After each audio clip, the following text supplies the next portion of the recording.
ಇದೆಲ್ಲದರ ನಡುವೆನೆ ದರ್ಶನ್ ಹಾಗೆ ಪವಿತ್ರ ಗೌಡ ಜಾಮೀನು ವಿಚಾರಣೆಯನ್ನ ಮುಂದೂಡಿಕೆ ಮಾಡಲಾಗಿದೆ. ದರ್ಶನ್ ಬೇಲ್ ಅರ್ಜಿ ಸೆಪ್ಟೆಂಬರ್ 27ಕ್ಕೆ ಮುಂದೂಡಿಕೆ ಆಗಿದೆ. ಪವಿತ್ರ ಗೌಡ ಬೇಲ್ ಅರ್ಜಿ ಸೆಪ್ಟೆಂಬರ್ 25ಕ್ಕೆ ಮುಂದೂಡಿಕೆ ಆಗಿದೆ. ಕಾರಣ ಅಂತಂದ್ರೆ ಆಕ್ಷೇಪಣೆಯನ್ನ ಸಲ್ಲಿಸೋದಕ್ಕೆ ಕಾಲಾವಕಾಶವನ್ನ ಕೋರಿದ್ದಾರೆ ಸ್ಪೆಷಲ್ ಪ್ರಾಸಿಕ್ಯೂಟರ್. ಸೊ ಕಾಲಾವಕಾಶವನ್ನ SPP ಪ್ರಸನ್ನ ಕುಮಾರ್ ಅವರು ಕೇಳಿದ್ರು. ಈ ಕಾರಣಕ್ಕಾಗಿ ಆಕ್ಷೇಪಣೆ ಸಲ್ಲಿಕೆಗೆ ಕಾಲಾವಕಾಶವನ್ನ ನೀಡಿ ವಿಚಾರಣೆಯನ್ನ ಮುಂದಕ್ಕೆ ಹಾಕಲಾಗಿದೆ.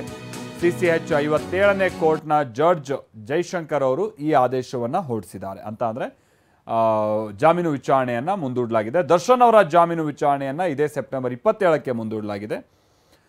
ಪವಿತ್ರ ಗೌಡ ಅವರ ಜಾಮೀನು ಅರ್ಜಿಯನ್ನ ಸೆಪ್ಟೆಂಬರ್ 25ಕ್ಕೆ ಮುಂದೂಡಲಾಗಿದೆ. ಈ ಪ್ರಕರಣಕ್ಕೆ ಸಂಬಂಧಪಟ್ಟಂಗೆ ಇನ್ನುಳಿದಂಥ ಆರೋಪಿಗಳು ಕೂಡ ಜಾಮೀನನ್ನ ಕೋರಿ ಅರ್ಜಿಯನ್ನ ಸಲ್ಲಿಸಿರುವಂಥದ್ದು.